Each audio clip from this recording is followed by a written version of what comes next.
नमस्कार, सत श्री अकाल, जय श्री महाकाल मित्रों, स्वागत है आप सभी का हमारे YouTube चैनल में। और आज हम बात करने वाले हैं अध्याय 3 की प्रश्नावली 3.3 के चौथे सवाल के बारे में। हमने पिछली वीडियो में पिछले अध्यायों और प्रश्नावलियों के सवाल हल किए हैं, तो उनको भी आप अवश्य देखिएगा। हम बात करते हैं चौथे सवाल की। तो हमारे पास सवाल है 3x/2 minus 5y/3 is equals to -2। और दूसरी जो इक्वेशन है वो हमारे पास इस प्रकार है x/3 plus y/2 is equals to 13/6। सबसे पहली बात तो ये है मित्रों कि हमको इस प्रकार के सवाल देखकर डरना नहीं है या फिर छोड़कर आगे नहीं निकलना है। बहुत ही आसान सवाल है, बहुत ही आसान मेथड में हम इसको हल करते हैं। देखो मित्रों, सबसे पहली बात तो ये कि एक प्रकार की भिन्न के रूप में दिया गया है या बटे में लिखी हुई संख्याएं हैं और बीच में माइनस और उधर प्लस दिया गया है। तो हमें सबसे पहला काम ये करना है कि इन दोनों का एलसीएम लेना है। एलसीएम कैसे लेते हैं? जैसे ये 2 है या 3 है, तो हम 2 और 3 का यदि एलसीएम लेते हैं तो 2 एकम 2 होता है। फिर 3 को एज इट इज लिख लेते हैं। उसके बाद इसको 3 से डिवाइड करेंगे तो ये एक ऐसा कैसा, उसके बाद 3 एकम 3 होता है। 2 और 3 का गुणा किया तो 2 तिया कितना होता है मित्रों? 6। यानी हमारा एलसीएम है 6। अब यदि आगे बात करें तो हमें 2 प्रकार की चीजें यहां पर देखने को मिलती है। पहले तो हर का हर में भाग करें या जो उत्तर आए उसका अंश से गुणा करेंगे, या फिर इस प्रकार का काम करें कि इस 2 को ये वाला 6 बनाने का प्रयास करते हैं। कैसे? 2 में यदि मैं 3 का गुणा करता हूं तो 2 तिया 6 हो जाता है, यानी ऊपर भी मुझे 3 का गुणा करना पड़ेगा। यह है 3x और गुणा होगा इसका 3 से, तो 3 तिया हो जाएगा मित्रों 9 और पीछे x एज इट इज आ जाएगा। उसके बाद हमारे पास बीच में यहां पर माइनस है तो हम यहां पर लगा देते हैं माइनस। उसके बाद इस 3 को ये वाला 6 बनाने का प्रयास करना है। तो कैसे होगा? 3 के साथ 2 का गुणा कर देंगे तो ऊपर भी हमें 2 का गुणा करना पड़ेगा, क्योंकि 3 दूना होता है मित्रों 6 और 5 दूना हो जाएगा ये 10। उसके बाद भाई एज इट इज लिख लेते हैं इज इक्वल्स टू -2, ऐसा कैसा यहां पर लिख लेते हैं।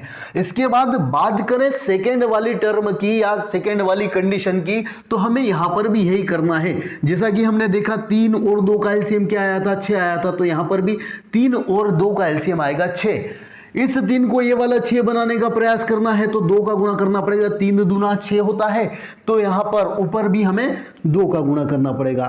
तो x का जब 2 से गुणा होगा तो मित्रों ये बन जाएगा 2x, बीच में प्लस है तो यहां पर प्लस लगा देते हैं। उसके बाद इस 2 को ये वाला 6 बनाने का प्रयास करना है तो हमें कितने का गुणा करना पड़ेगा? 3 का। 2 तिया 6 होता है तो ऊपर भी हमें 3 का गुणा करना पड़ेगा। तो ये कितना हो जाएगा? 3y बराबर में 13/6 13/6, ऐसा कैसा लिख लेते हैं। अब बात करें यहां पर कंडीशंस की, तो सामने स्पष्ट है कि इस 6 को हम 2 के पास से ले जाएंगे। 6 यहां पर बटे में है, 2 के पास जाएगा तो गुणा में चला जाएगा। तो हम लिख लेते हैं 9x माइनस 10y। ये पूरा ऊपर वाली टर्म जो है ऐसी कैसी लिख लेते हैं। उसके बाद -2 का गुणा होगा 6 के साथ। 6 दूना कितना हो जाता है मित्रों? 12 हो जाता है। लेकिन आगे आएगा माइनस का चिन्ह। माइनस का चिन्ह क्यों आएगा? क्योंकि एक संख्या माइनस की, एक प्लस की, प्लस माइनस माइनस होता है।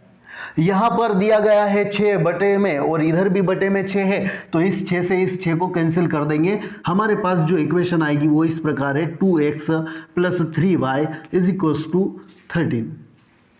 हम इस समीकरण को नाम दे देते हैं समीकरण नंबर 1, इसको नाम दे देते हैं समीकरण नंबर 2। कैसे? 9x माइनस 10y बराबर -12, समीकरण नंबर 1। दूसरी वाली समीकरण हमारे पास क्या बनेगी? यही 2x plus 3y is equals to 13।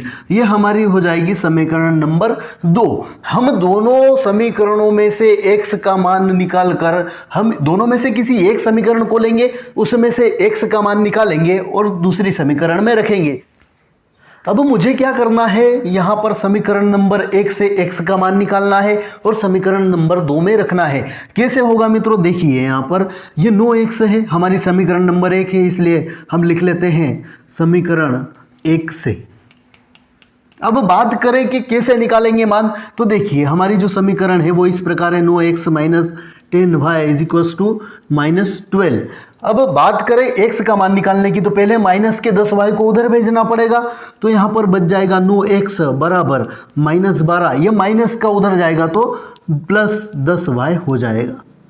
अब बात करें केवल x का मान चाहिए, तो हमें यहाँ पर केवल x का मान निकालने के लिए क्या करना होगा, इस x को इधर रखना होगा, माइनस बराबर लगाएंगे, उसके बाद -12 प्लस 10y लिखेंगे ऐसा कैसा, उसके बटे में लिख देंगे 9, क्योंकि ये 9 इधर गुणा में था और बटे उधर जाएगा बराबर के, तो बटे में चला जाएगा।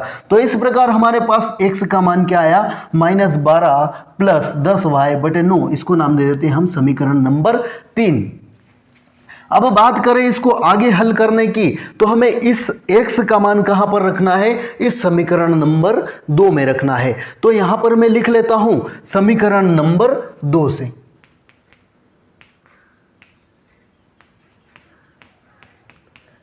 तो हमारे पास समीकरण नंबर 2 है ये, तो हम इसको यहां पर लिख लेते हैं 2x plus 3y is equals to कितना है मित्रों, 13 या 13। यहाँ पर हमें रखना है x का मान, x का मान रख देंगे, ये वाला x का मान पूरा कहाँ रखना है, हमें x की जगह रखना है। तो ये आगे का 2 तो एज इट इज लिख लेते हैं, उसके बाद रखेंगे हम इस x का मान क्या है, -12 प्लस 10y बटे में 9, ये हमारे पास x का मान है। उसके बाद ये वाली टर्म एज इट इज लिख लेंगे, 3y लिख लेंगे, उसके बाद बराबर में 13 लिख देंगे। यहाँ पर यदि बात करें तो 9 से 2 कट नहीं रहा है, तो हमें क्या करना है, इस 2 का अंदर गुणा कर देना है। अगर मैं 2 का -12 से गुणा करूँ तो हमारे पास आएगा -24, यहाँ पर बीच में प्लस है, प्लस लगा देता हूँ। 2 का अगर 10 से गुणा करना हो तो यह आ जाएगा 10 दूना 20 हो जाएगा। उसके बाद y एज इट इज, यहाँ पर मैं प्लस में 3y लिख देता हूँ, इसके बटे में क्या था 9, यहाँ पर लिख लेता हूँ, उसके बाद बराबर में 13 लिख लेता हूँ। यहाँ पर यदि बात करें हम अब आगे क्या किया जाए, तो आगे हमें क्या करना है, यहाँ पर बटे में 1 लिख देना है, दोनों का एलसीएम ले लेना है। कैसे आएगा, एक संख्या 1 है और एक 9 है, तो एलसीएम हमेशा वही संख्या आएगी, मतलब 9 हमारा एलसीएम हो जाएगा। यदि बात करें इस 9 को ये वाला 9 बनाने की, तो मुझे यहाँ पर 1 का गुणा करना पड़ेगा, मतलब इस वाली इक्वेशन में भी 1 का गुणा, 1 का किसी भी संख्या के साथ गुणा करें तो वो संख्या वही रहती है, मतलब ये एज इट इज लिखना है हमको, -24 प्लस 20y। अब बात करें आगे, इस 1 को ये वाला 9 बनाना है, तो यहाँ पर 9 का गुणा, ऊपर भी हम किसका करेंगे, 9 का गुणा करेंगे। तो 3 नाम कितना हो जाता है मित्रों, 27, और बीच में लगा है प्लस, तो यहाँ पर प्लस लिख लेते हैं, 3 नाम 27 होता है, तो 27 y एज इट इज लिख लेते हैं। उसके बाद बराबर में 13 लिख लेते हैं। बात करें अब आगे क्या किया जाए, तो यहाँ पर इस 9 को बराबर के उधर ले जाएंगे, ये बटे में है, बटे वाली संख्या जब बराबर के उधर जाती है तो गुणा में हो जाती है। तो यहाँ पर लिखते हैं -24 प्लस 20y प्लस 27y बराबर में 13 गुणित 9। तो ये कितना हो जाएगा मित्रों, 13 नाम 117 हो जाता है। हमारे पास जो इक्वेशन है वो इस प्रकार है, -24 प्लस 20y प्लस 27y बराबर 117। आगे हल करने के लिए मैंने इस वाली साइड को रफ कर लिया है। हम बात करें इसमें अब क्या होगा, मैं पहले इस वाली इक्वेशन को यहाँ पर लिख लेता हूँ, -24 plus 20y plus 27y is equals to 170।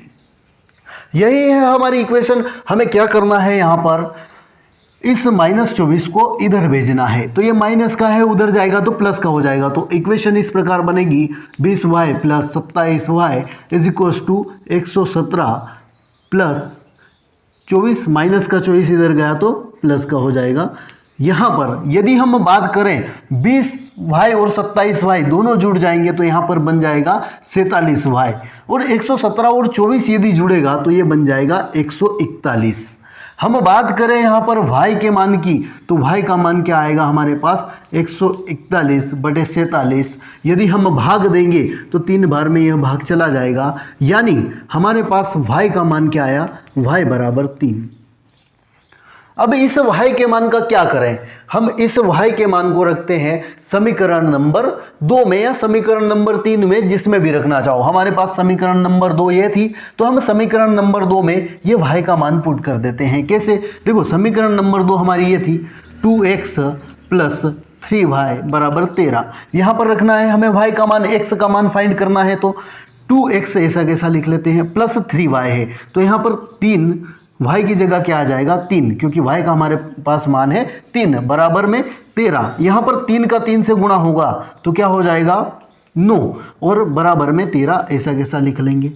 उसके बाद यदि बात करें इस प्लस के 9 को उधर भेजेंगे तो काय का हो जाएगा, ये माइनस का 9 हो जाएगा, मतलब अब 13 माइनस 9 हो जाएगा। 13 में से यदि हम 9 को माइनस करेंगे तो हमारे पास बचेगा 2x बराबर 4।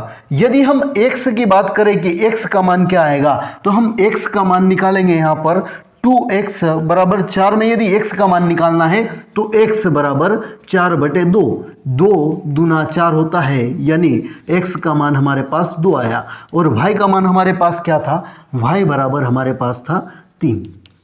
इस प्रकार हमने प्रतिस्थापन विधि से x और y के मान निकाल लिए हैं और हमारा सवाल पूर्ण होता है।